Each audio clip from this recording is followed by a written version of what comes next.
Hello guys, मेरे YouTube channel में आप लोग का स्वागत है। तो आज हम प्रश्नावली 10.2 का क्वेश्चन नंबर हम 1, 2, 3 में सही विकल्प चुनिए और उचित कारण भी देना है। उचित कारण का मतलब क्या होता है बच्चों कि आपको इसे सोल्व करके ही बनाना है। ऐसे नहीं कि ऑप्शन से उठाएं, ऑप्शन 7, 12 दे रखा है, इस प्रकार हम सही कोई मार देंगे नहीं। उचित कारण का मतलब होता है कि इसे आपको सोल्व करना ही है। तो चलिए इस वीडियो में आप लोग को हम प्रॉपर वे में स्टेप बाय स्टेप बनाना चालू करता हूँ।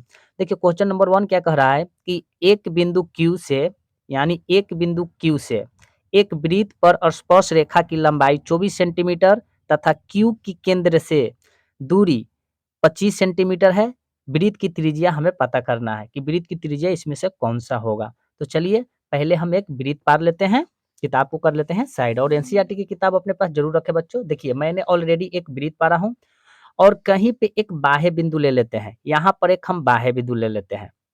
यहाँ पर मानिए एक हम बाह्य बिंदु ले लिए और इसका नाम दे दिए Q। ओके। और क्या कह अब यहाँ पर क्या करना है बच्चों, देखिए ये तो आपको पता है कि वृत्त को बीचों बीच जो एक बिंदु होती है उसे केंद्र बोलते हैं। उसे क्या बोलते हैं? केंद्र बोलते हैं। और उस केंद्र का नाम हम रख देते हैं O। ओके बच्चों। अब कह रहा है कि बाह्य बिंदु से वृत्त के स्पर्श रेखा की हमें लंबाई दे रखा है, वो दे रखा है कितना? वो दे रखा है 24 सेंटीमीटर दे रखा है। तो देखिए ये हमारा बाह्य बिंदु है जो कि हम Q से सूचित किए हैं और इस पे हम यहाँ से एक वृत्त के स्पर्श बिंदु पर मिलाएंगे।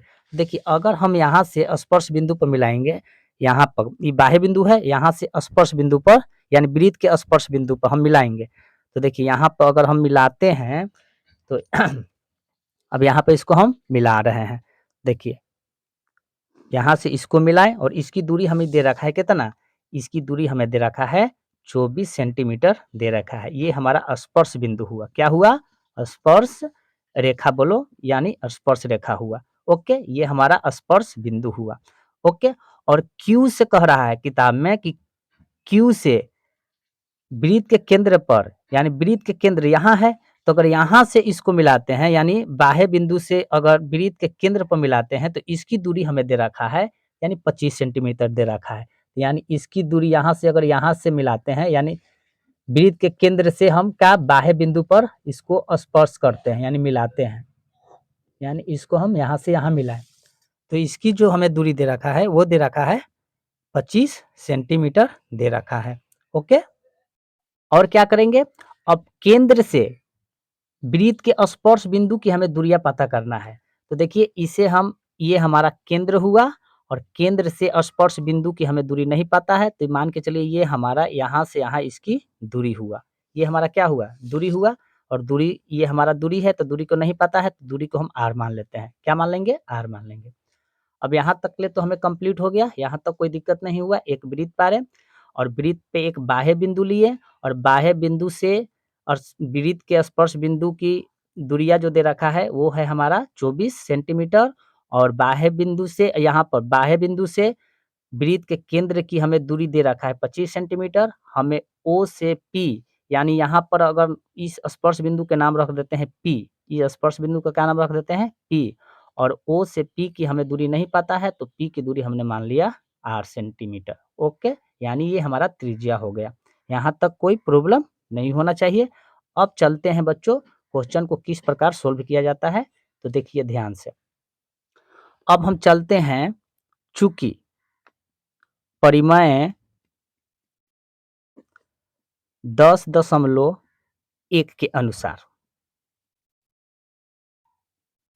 1 के अनुसार, तो देखिए 10.1 के अनुसार क्या है, इसमें देखिए O से P जो दूरी है ये लंबवत होता है और इसकी जो कोण जो बनती है वो बनती है हमारा 90 डिग्री का। कितना डिग्री का बनती है? 90 डिग्री का। और 90 डिग्री के जस्ट सामने वाला भुजा जो होता है ये हो जाता है कर्ण। क्या हो जाता है? ये होता है कर्ण। और नीचे वाला जो होता है P और Q की जो दूरी दे रखी है स्पर्श रेखा, ये हो जाता है आधार। क्या हो जाता है? आधार होता है। ये आधार हो गया तो ये क्या हो जाएगा? ये हमारा हो जाएगा लंब हो जाएगा। क्या हो जाएगा? लंब हो जाएगा। ओके, ये तो आपको पता हो गया। अब देखिए बच्चों, तो ये हमारा एंगल P जो है ये कितना डिग्री का होगा?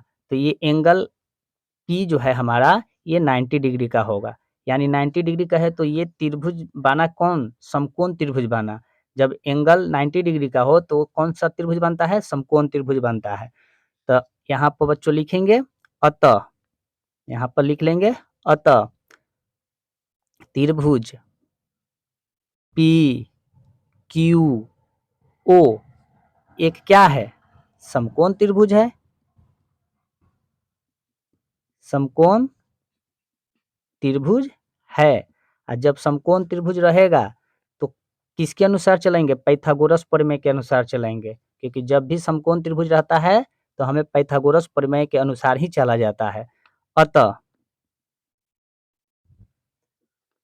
पाइथागोरस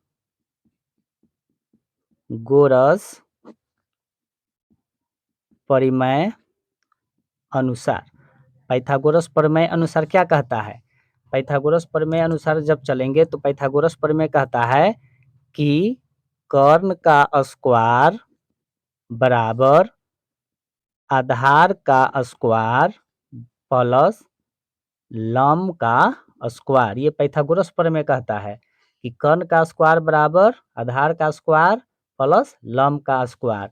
तो कर्ण हमें कितना है? तो बताइए, कर्ण हमारा यहाँ पर 25 सेंटीमीटर है। देखिए यही हमारा कर्ण है, तो ये हो गया 25 का स्क्वायर, यानी 25 का स्क्वायर बराबर आधार हमें कितना है? 24, तो 24 का स्क्वायर अब प्लस लंब क्या है? तो लंब आर माने है, तो आर का क्या हो जाएगा?